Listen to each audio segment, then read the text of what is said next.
everybody, welcome back to another installment of Lovely Layering with Ashley on the Altenew YouTube channel. I'm excited to be here today, and I have a different sort of video, and that I'm not creating one project for you. I'm sharing my 4 top tips for improving your card making skills. My first tip is to use scrap paper for layering stamps. Now, you might not really understand what I'm talking about just yet, but just wait because you will see that it really can make a world of difference. I learned this tip from a Justine Hovey video, and after applying it and using this tip a few times, I realized that it really does save so much time and effort, and I wanted to show you how you can use this method to create some really close to perfect, if not perfect, layered images. So the first thing I'm going to do is stamp my first layer onto my 110-pound cardstock. Now I'm going to switch out the cardstock to this copy paper. You can use any scrap paper, but I happen to have stacks and stacks of copy paper or just regular printer paper for whatever reason. So I've actually cut this to an A2 size just to keep it uniform for the video. So now I'm going back in with my second layer, and I'm just doing that little weird wobble thing so that you can see that this is my copy paper. I'm going to line up my second layer on my copy paper.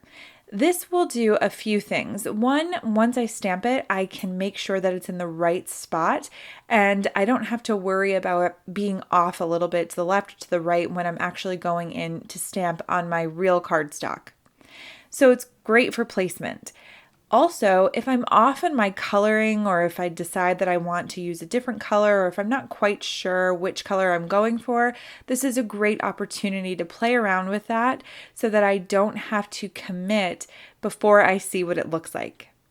So putting that to use, I'm just going to show you here. I'm lining up my third layer, and I'm going to purposely tilt this a bit to the left so that it's not well layered on top. Now you can see that I'm quite off there, but that can happen in real life if you bump your arm or if you just can't see quite well enough through the stamp. So now what I'm going to do is reposition this on my copy paper. It's a little bit more difficult because now I have that off stamped image that I need to work around, but at least now I know I need to come down and go to the right a little bit so I can get a better idea of where I need it. Once I find the correct placement, I can switch the copy paper out for my actual cardstock to make sure that I get that perfect layered stamped image. You can see the two side by side now. Obviously, the cardstock that I'm using is on the left, and on the right you can see all the different times I went in to try different colors, or my placement was a little off, so you can see how much I saved there being able to use the copy paper as a guide. My second tip is to create a die cut template. Now you can also use this for stamping, and I'll show you that in just a minute, but first let's go in and die cut one of these images how we normally would.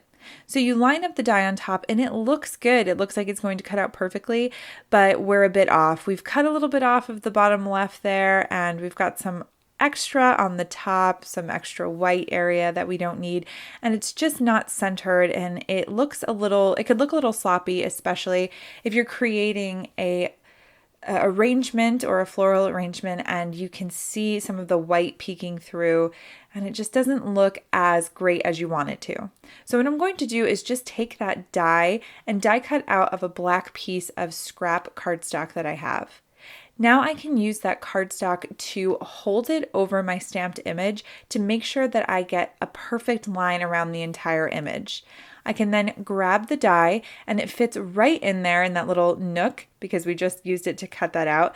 And this is hanging off quite a bit. I do actually have to trim that black cardstock, but after I put it through my die cutting machine and take it out, you can see once I take it off here that I get a perfect white outline around the image. I haven't gone into the image at all. It's not off center, and everything just looks really, really great. Now you can use this for stamping as well, like I said. My favorite example to use for this type of tip is this Snapdragon set because it's so pretty, but this one flower specifically has a coordinating die to it, but the stem is actually a separate stamp. So if you're a little off when you're stamping, the die isn't going to cut out perfectly. So what I will do is the same thing I did before when I just take that die and cut it out of a black piece of cardstock. And then I'm going to use some repositionable tape on the back to go ahead and adhere that temporarily over my stamped floral image. Now I know exactly where the die is going to cut that stem, and I can use that space to put my stamp into on my MISTI so that when I go and stamp it, I know it's in the exact place that I'll need it to be when I die cut that out. Let's switch gears a little bit for tip number 3 and go into blending alcohol ink markers. I'm going to link a video here in the top right-hand corner just so you can get a little bit more in-depth tips and some advice that I have for blending alcohol ink markers. But I wanted to show you what some of us do when trying to blend these markers that's not going to work as well. So I, for some reason, went from lightest to darkest. I usually go from darkest to lightest in the center of a flower, but for some reason I changed it up a little bit here.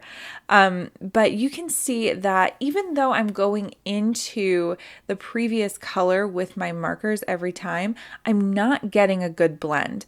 The lighting is also very terrible here, so I'm sorry for that. But even if you go back with a lighter marker, it can be really hard to get that blend. So what you want to do is just make sure that you go back over it every step of the way, or at least that is how I like to do it to get a nice blend. So I'm going in with the lightest shade and I'm bringing it up quite a bit into the flower.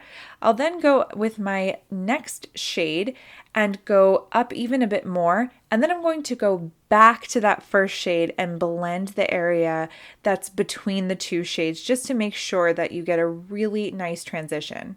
Here I'm going in again with that third color, going up into the petal a little bit more. And now I'm going back to the second, and then I'll go back to the first. So basically it's every step you take up, you want to go back as many steps as you've taken. So on my darkest shade here, this is my fourth shade, I'm going all the way up to the top of the petal, but then I'm going to go back down and blend that transition between those last two shades with the color right before it.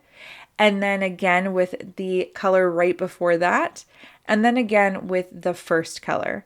So every step up, you're taking each step back again. It does take a little bit longer, but you get a really nice seamless blend. And I wanted to make sure to give that tip, especially with this particular set of alcohol ink markers from Altenew, because it's one of my absolute favorite combinations, but it is a little tough to blend those four colors together. So I wanted to make sure to give you that tip there. My fourth and final tip for today is going to focus on no-line watercoloring. No-line watercoloring, especially florals, is something that I love to do, and it's something that I have to work at a lot to perfect or to even hone in my skills because it's something that takes a lot of time. But my number one tip that I can give for no-line watercoloring is to skip around with the petals. So don't watercolor a petal that is directly touching a petal that you have just watercolored. Basically, if it's wet, do not touch a petal that is next to it or touching it. So here you can see that I'm doing just that. I'm watercoloring a petal that is directly next to and touching a petal that I've just finished watercoloring. So it's still wet. And what that's going to do is create sort of one mega petal. I'm not going to get any differentiation when it dries. It's just going to sort of look like a blob because the saturation and the water are going to sort of just go into one another because they're both of the petals are still wet. I'm going to use an example from a watercolor with me video that I have for the Paint a Flower from Altenew, and I wanted to show you, and I'm going to end with this here. I'll put a little bit of music on just so you can see this come together, but I wanted to show you how I hop around. So basically, once I watercolor one petal, I'll go to the opposite of that petal just to make sure that I'm far away and the petal isn't touching at all. I then hop around from there. It's okay to do the petals that are touching once any petal is dry. So if you see me watercoloring directly next to an already colored petal, that's just because I've given it enough time. And you can absolutely use your heat gun to accelerate the drying process if you think that you need to move a little bit quicker. So again, I'm just going to put on a little bit of music. Thank you so much for stopping by. All of the products are linked in the description, and I will see you again very soon. Thank you. Bye.